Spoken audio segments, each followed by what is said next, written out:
arrived on this island at dawn this morning. I was here because of a cable I'd received from an old friend, Suva Polej. Because of a wrong address, it took 2 weeks for the cable to reach me. The message was 3 words: need your help. As I headed for the copra shop owned by Suva, I wondered if the delayed cable had caused me to arrive too late to help.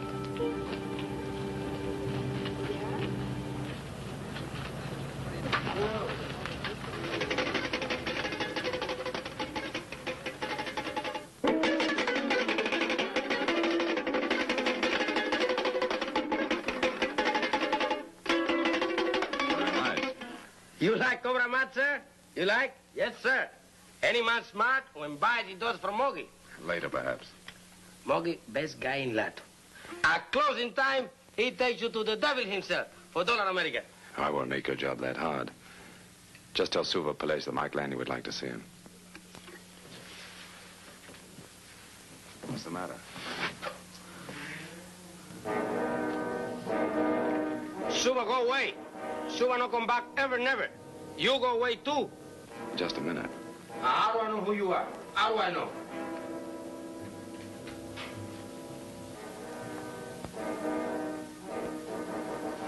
On second thought, I think I will buy that map.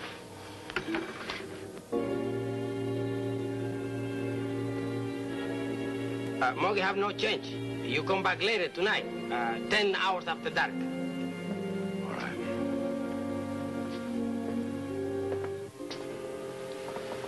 I'll come back, as you say, 10 hours after dark.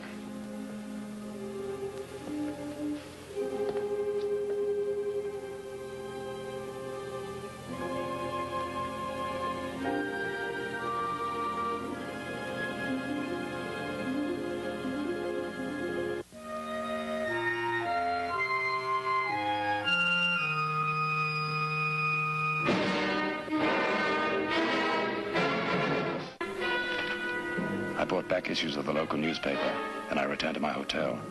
I thought they might be helpful, only I was interrupted by a knock on the door. Yeah? He introduced himself as Lieutenant Tanana of the local police.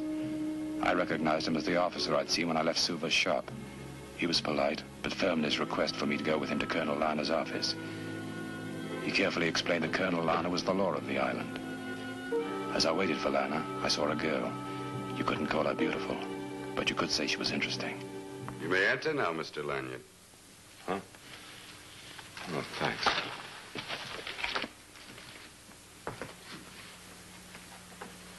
Mr. Lanyard, I'm sorry we must inconvenience you, but worrisome laws are most necessary. Please be seated. There are several questions we must ask you. Your name? Your full name, sir?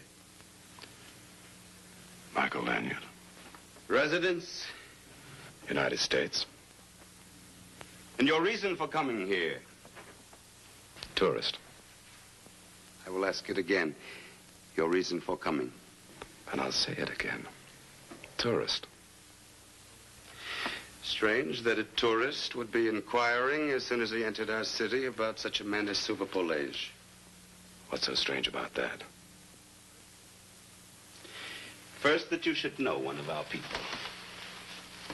Second, that you should have an interest in such a barbaric monster. You must be thinking of a different person.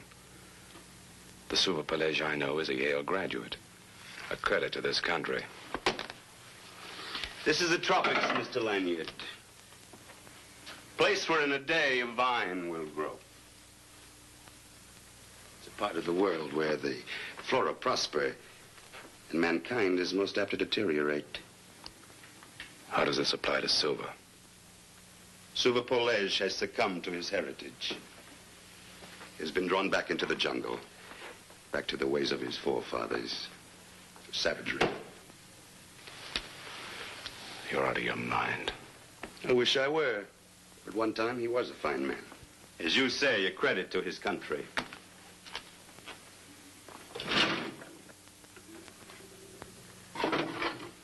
Do you recognize these? Yes. A knife and a doll. Much more than that. This is a doll of voodoo. And this is a Benga bolo hunting knife, once used by the natives to harvest coconuts. Now used to sever heads, which are later shrunk. These savageries were supposed to have died with our forefathers. But with Suva's guidance, the natives have brought it back to the present. Now, once again, Mr. Lanyard, why did you wish to see Suva Polej? He wrote that he had some land for sale. I came here to see it. All his land was confiscated by the government. But perhaps we may help you anyway. Your permit of entry?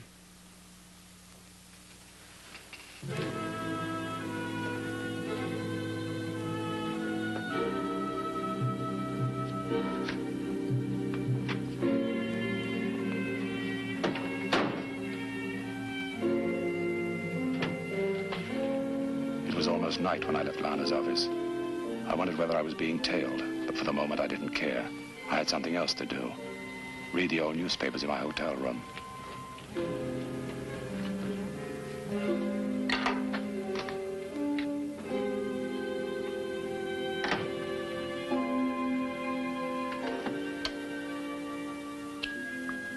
I've been waiting for you. My name is Gerda Van Ryck. Hello.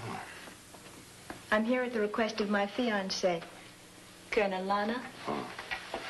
He tells me you're interested in buying some land for raising copra. Perhaps I can help. How? My father owns nearly half this island. Van Ryck.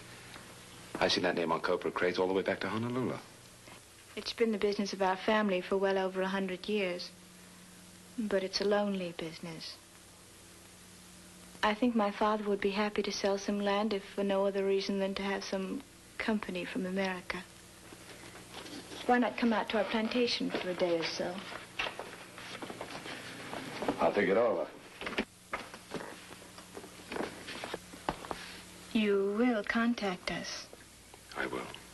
Thanks. It was almost 10 o'clock when I reached the copra shop. Muggy was nowhere in sight. Then I saw that the shop door was open.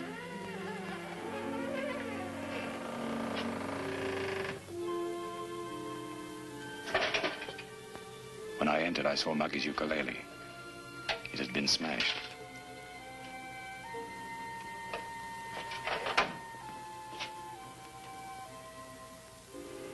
Then I saw something else. A knife protruding from a rolled-up copra mat. Someone had made certain Muggy would never talk to me or anyone again.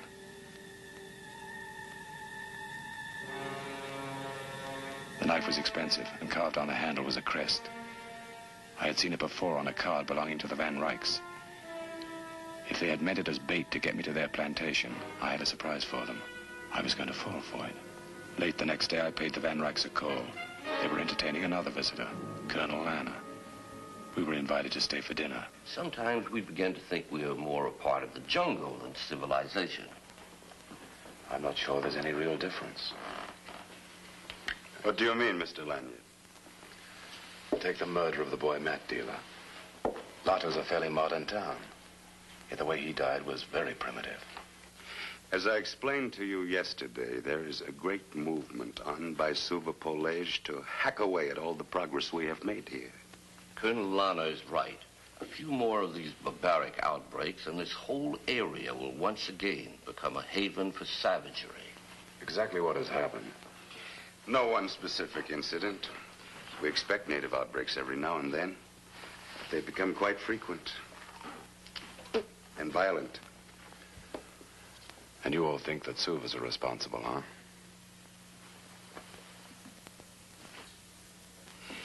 He was beaten here in the elections last year. Since then, he's tried to take the law into his own hands. Mr. Lanyard,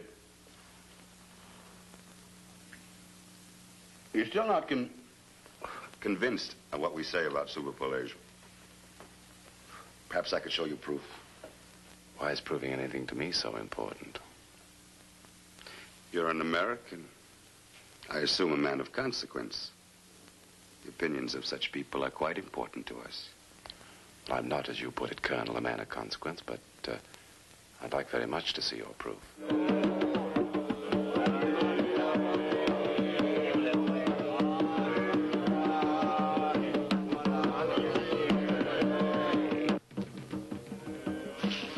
Well, now you've seen it. These ancient cults are all but extinct in this part of the country. So is murder, shrunken heads, and firewalking. It will happen any moment now. Once the natives have placed themselves into a state of suspension, then follows their work with the bolo knives. Why don't you stop them? All we can do is retain them in the jungle and capture Subapolej. When this is done, then we know it will cease. Look!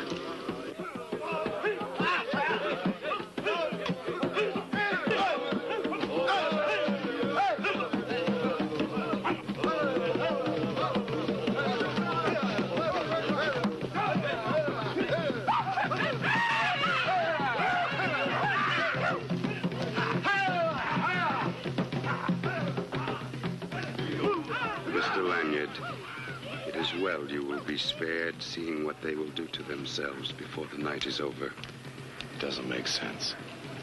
Suba couldn't have turned into a barbarian. We'd better return to the house.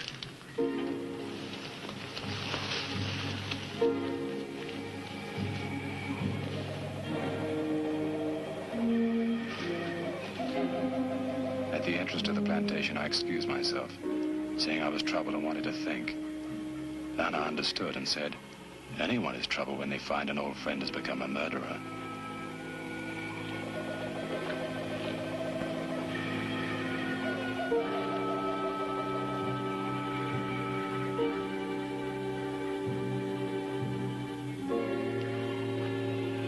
As they left, I carefully retraced the path back into the jungle.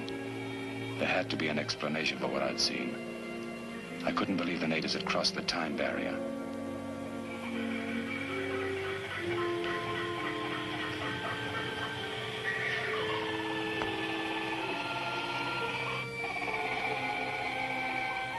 The stones were red hot, and I began to wonder if it was true that Subapolej was responsible for the natives returning to the ways of their forefathers.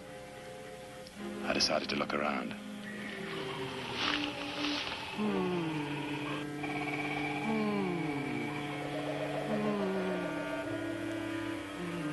For one of the natives, it had been too much, and his feet showed the reason why.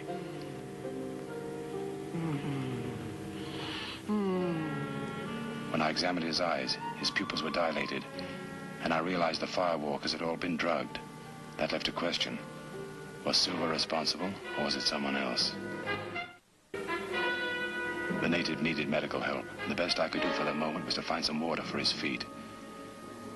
Only someone had taken him away while I was getting it.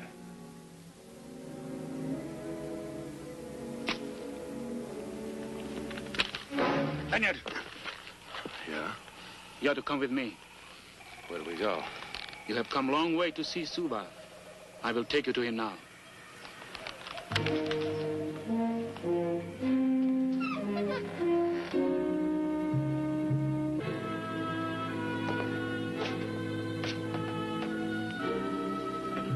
You did come, old friend. I don't think I had much choice, did I? All right, Polly. You're a hard man to find, Silva. I thought the boy in the mat shop might help me. Muggy? Yeah. Well, he tried to help. He came to me to be certain I wanted to see you. And he was killed before you arrived at his place. Somebody knows the real reason I'm here. Colonel Lana suspects. If he was certain you'd be dead. Sit down, Mike.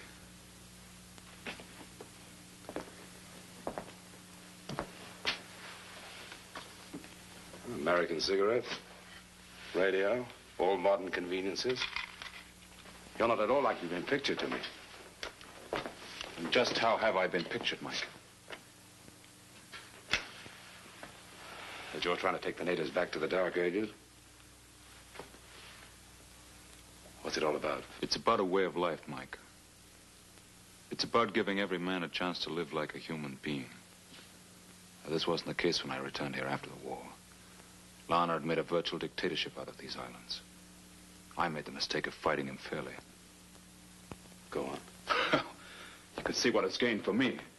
Exiled to the jungle and accused of having gone savage. Yeah, I know. I saw some of it tonight. Yes. I've had Polly following you. Those men were doped. Yes, they were. And also the ones who have been committing the atrocities. Come with me, Mike, and I'll tell you why.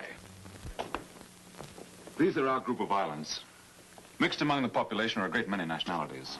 A very workable arrangement exists in most of the islands, but here we're divided. Why? Colonel Lana and his government want prosperity for only a few.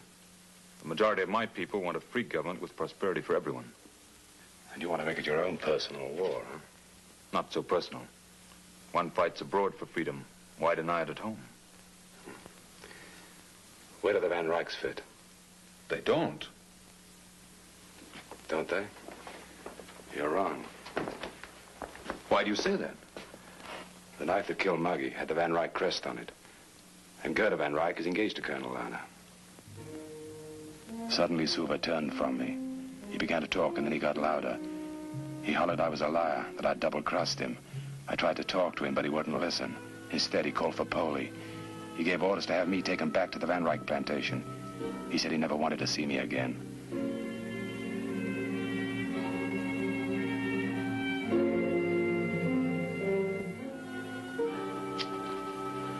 Did you find what you were looking for?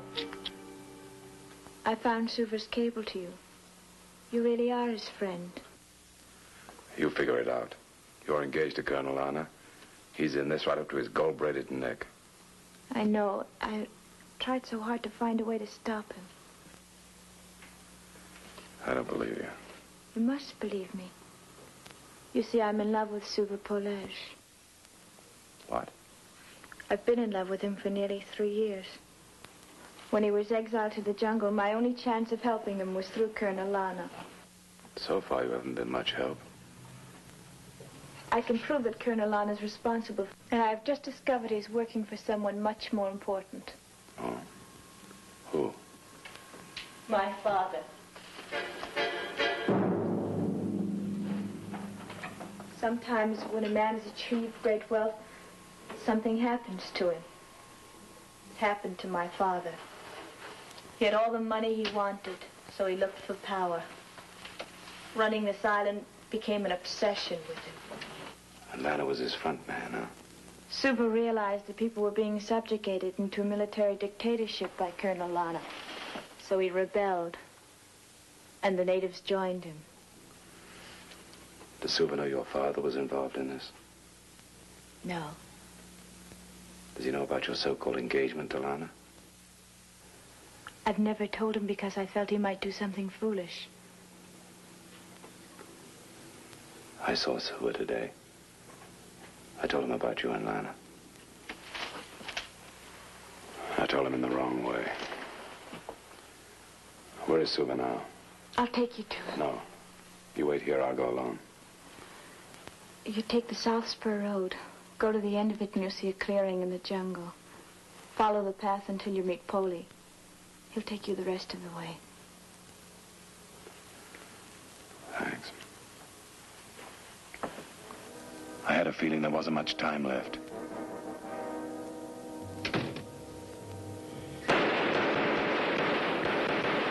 Now I understood Suva's anger, and I hoped I could reach him before it was too late.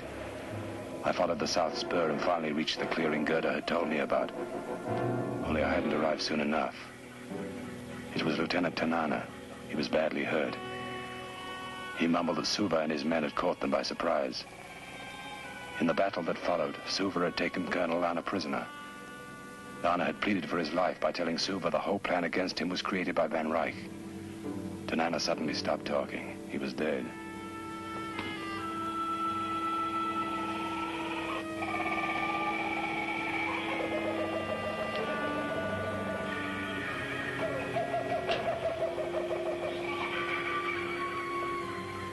Here was all the evidence Suva needed.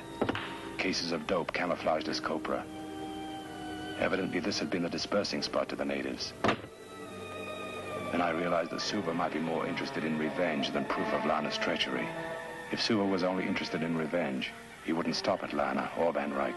He would go as far as Gerda, and if he killed her, it would be my fault.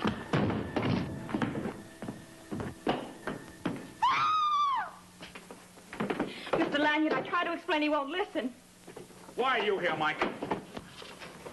To stop you from going back into the jungle for good.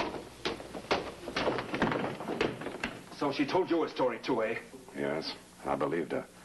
She also told me about the part her father had in it. Go to my hotel, Gerda. Go on, no one will stop you.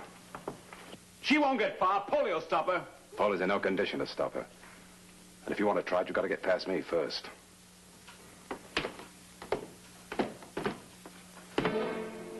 I saved your life once. I would not want to be the one to take it. All right, Silver. You better start thinking before you put on that war paint for good. Not far from here's a truck. It contains all the evidence you need to form a new government. Stop him, Silver. He's crazy.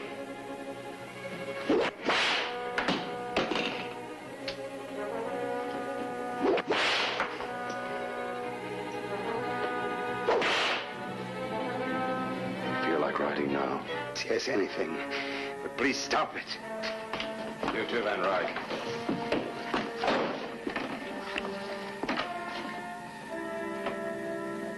He writes a nice hand. Nervous, but nice.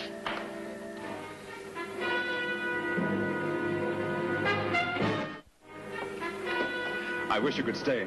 At least until after the election. There's no point. Silver's a cinch to head the new government. Oh, speaking of heads, here's one for you. Some of the natives wanted it given to the man who was responsible for bringing them out of the jungle. Don't you like it? It's made specially for the tourist trade. Well, that's a relief. For a minute, I thought it was someone I knew.